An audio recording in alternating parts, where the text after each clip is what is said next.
यह महिषासुर संहार ल करके तेहु लोक में बाढ़े तोरे नाम कि ये हो आया कैसे के गुण तोरे गाँव। हमर बेटा वापस आते है कथा करके, मतलब लोगों के अंदर में जो हमर बेटा वाला भाव है, हमारे छत्तीसगढ़ के बेटा, ये बहुत अच्छा लगता है। कई ऐसे सोशल मीडिया में लोगों का कहना है कि महाराज जो हैं कथा से पैसा कमाते हैं और उड़ीसा भेजते हैं। उड़ीसा से क्या कनेक्शन? इसलिए कथा करता हूँ क्योंकि दुनिया को सुधारना है, ये मेरा उद्देश्य नहीं है, कहीं मैं ना बिगड़ जाऊँ, इसलिए भगवान की पावन कथा करना है उद्देश्य है। वैसा ही नगर का सौभाग्य की बात है कि गुरुजी का आगमन होगा और इतना भव्य कथा का आयोजन करने का सौभाग्य प्राप्त होगा हमारे समिति को।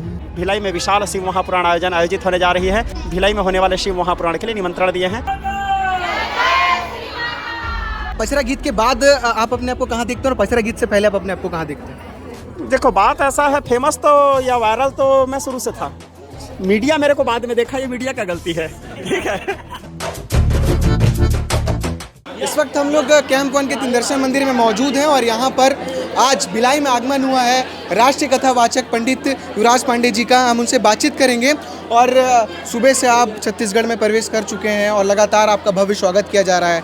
शिव सेवा शक्ति समिति द्वारा भी आपका भव्य स्वागत किया गया और संकल्प लिया गया।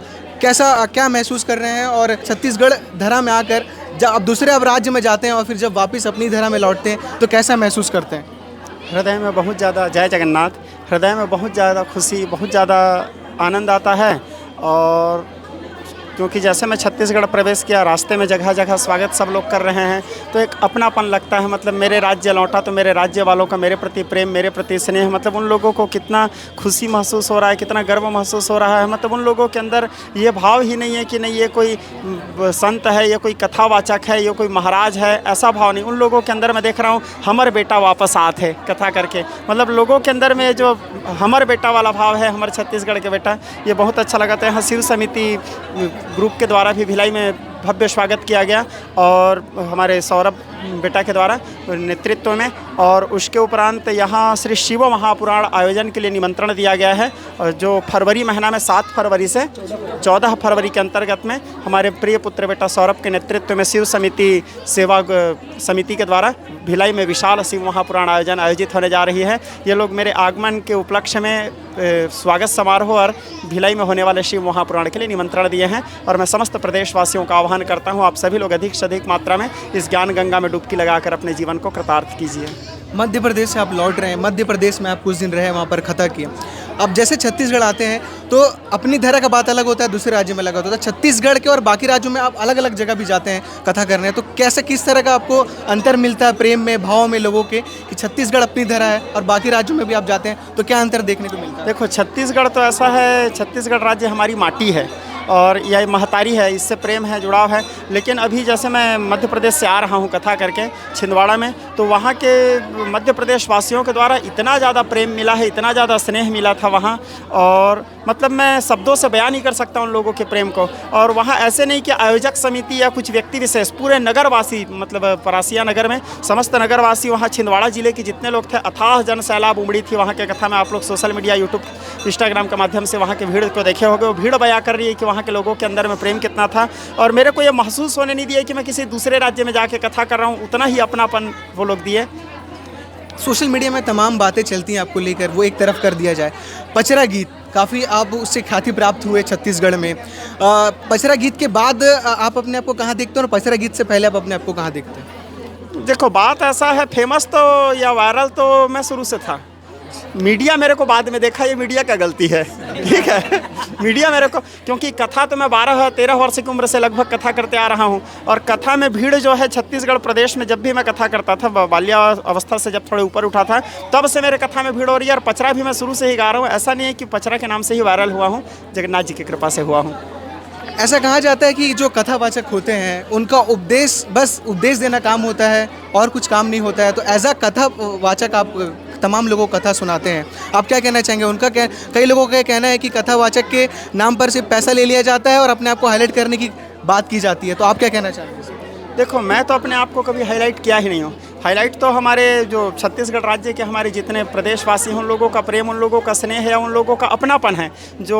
और इसमें मैं कभी अपने आप को ये नहीं बोला हूँ, मेरे कथा के माध्यम से भी आप लोग सुने होंगे कि मेरे में कोई योग्यता है, मेरे में कोई विशेषता है। और मैं अपने कथा में हमेशा बोलता भी हूँ, मैं कोई संत महात्मा विद्वान या कोई बाबा नहीं हूँ भाई, मैं एक साधारण आप लोग जैसे आम इंसान हूँ। हाँ, जब भगवान के कथा करता हूँ, भगवान के और भी इसलिए कथा करता हूँ क्योंकि दुनिया को सुधारना है, ये मेरा उद्देश्य नहीं है, कहीं मैं ना बिगड़ जाऊँ, इसलिए भगवान की पावन कथा करना है उद्देश्य है। दूसरा, मेरे कथा को आप लोग बड़े लगन से सुनते हो, मेरे पचरा को आप लोग बड़े लगन से सुनते हो, मेरे प्रदेशवासी भारतवासी। और वो जो जन सैलाब उमड़ती है, इसमें मैं अपने आप में विशेषता नहीं मानता, ये लोगों का प्रेम है, ये लोगों की विशेषता है कि वो लोग इतने प्रेम से सुनते हैं। मेरे में ऐसा कोई योग्यता नहीं है, ये केवल लोगों का प्रेम है। एक अंतिम प्रश्न, गुरु घासीदास बाबा से आप काफ़ी प्रभावित हैं, उनके विचारधारा को आप पढ़ते हैं, लोगों को सुनाते हैं।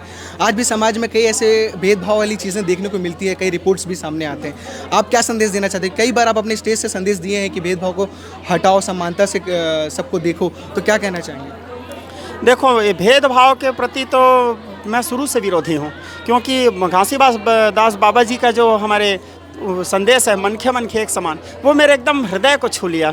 और बस उनके वो संदेश के कारण ही मैं प्रभावित हुआ। और दूसरा, सतनाम समाज वाले जितने भाई लोग हैं, सतनाम समाज के भाई लोगों के द्वारा मेरे को इतना ज़्यादा स्नेह मिला है हर कदम में, हर जगह में, और इतना अपनापन मिला है। और रहा सवाल छुआछूत वाला, तो मैं तो छुआछूत को मिटाने की कोशिश में लगा रहता हूँ निरंतर, और अपनापन सबको देने की कोशिश करता हूँ। और मैं जगन्नाथ जी का भक्त हूँ। बस एक अंतिम प्रश्न महाराज, कई ऐसे सोशल मीडिया में लोगों का कहना है कि महाराज जो है कथा से पैसा कमाते हैं और उड़ीसा भेजते हैं। उड़ीसा से क्या कनेक्शन है? उड़ीसा से बहुत गहरा कनेक्शन है मेरा, क्योंकि मेरे जगन्नाथ जी उड़ीसा में रहते हैं, तो उड़ीसा से तो मेरा बहुत गहरा संबंध है। मेरे आराध्य वहाँ रहते हैं और पैसा कमा के उड़ीसा भेजते हैं। मेरे पास इतना पैसा भी अभी संचित नहीं हुआ है कि मैं अच्छे ढंग से अपने जीवन का संचालन कर सकूं। रहा सवाल काला धन वाला बात, मेरे पास तो सफ़ेद ही धन नहीं है, तो काला धन कहाँ से रहेगा। आप लोग बिल्कुल आइए, हमारे श्री मंदिर स्वागत है, आके वहाँ देखिए मंदिर व्यवस्था कैसा है, मेरा घर व्यवस्था कैसे है, मेरा दिनचर्या कैसा है, मेरा जीवन शैली कैसे है, मेरा रहन सहन कैसा है। आप लोगों को स्वयं को सारे प्रश्न का उत्तर मिल जाएगा। एक लास्ट उपदेश भिलाई वासियों को कि उनको अपने धर्म के प्रति किस तरह से जागरूक होना चाहिए और धर्म की कितना सम्मान करना चाहिए, एक उपदेश। धार्यते धर्मः धर्मस्य विश्वस्य जगत प्रतिष्ठा। हमारे पूज्य पिताजी कहा करते थे, तुम धर्म की रक्षा करोगे, धर्म तुम्हारा रक्षा करेगा।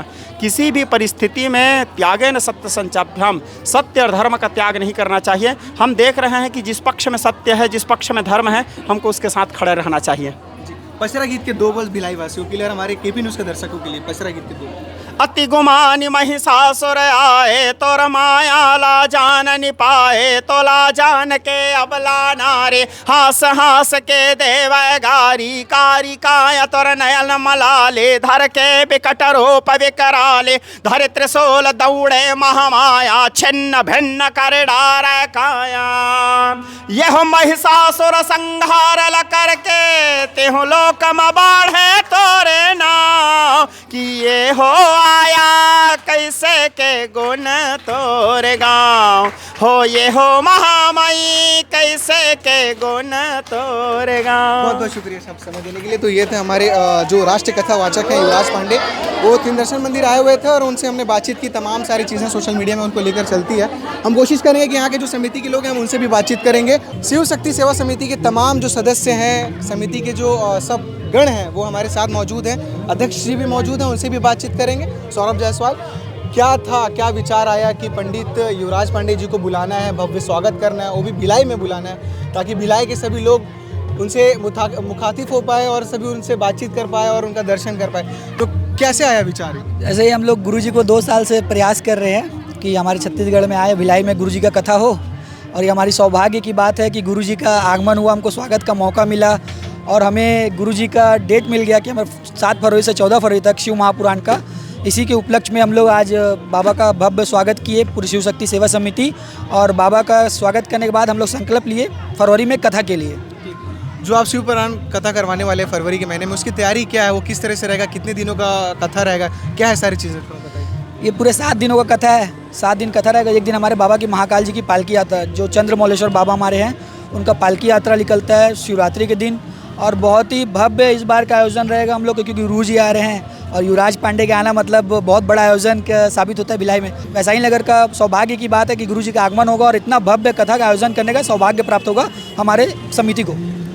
आज के इस भव्य स्वागत में कौन कौन शामिल था? तमाम जो महिलाएं दिख रही थी, कौन कौन शामिल था आज के इस पूरे भव्य कार्यक्रम में? हमारी शिव शक्ति सेवा समिति की महिलाएं इसमें बढ़ चढ़ कर आगे आई और नारी शक्ति है सर्वोपरि है, तो हम लोग हमेशा अपनी नारी शक्ति को आगे रखते हैं। और इस भव्य गुरुजी के स्वागत में भी उन्होंने बढ़ चढ़ कर हिस्सा लिया। पूरे नगरवासी आए, दूर दूर से लोग आए, स्वागत किए, गुरुजी का आशीर्वाद लिए। इसी बीच हमारा संकल्प का कार्यक्रम संपूर्ण हुआ और फरवरी में गुरुजी के मुख से 7 तारीख से लेकर 14 तारीख तक कथा का आयोजन किया गया है। 7 दिनों तक? 7 दिनों तक। तो फरवरी में याद रखिएगा, फरवरी में 7 दिनों के लिए शिव महापुराण होगा। कहाँ जगह कहाँ पर होगा? शिव शक्ति सेवा समिति के तरफ से 3 दर्शन मंदिर कैंप पॉइंट भिलाई में कथा रखी जाएगी। तो 3 दर्शन मंदिर मैदान आप जैसे पहुंचते हैं, 3 दर्शन मंदिर जैसे आप पहुंचते हैं, तो शिव शक्ति सेवा समिति द्वारा फरवरी में 7 से 14 तारीख तक शिव महापुराण कथा रखा गया है, जिसमें जो कथा सुनाने वाले हैं वो राष्ट्रीय कथावाचक पंडित युवराज पांडे हैं।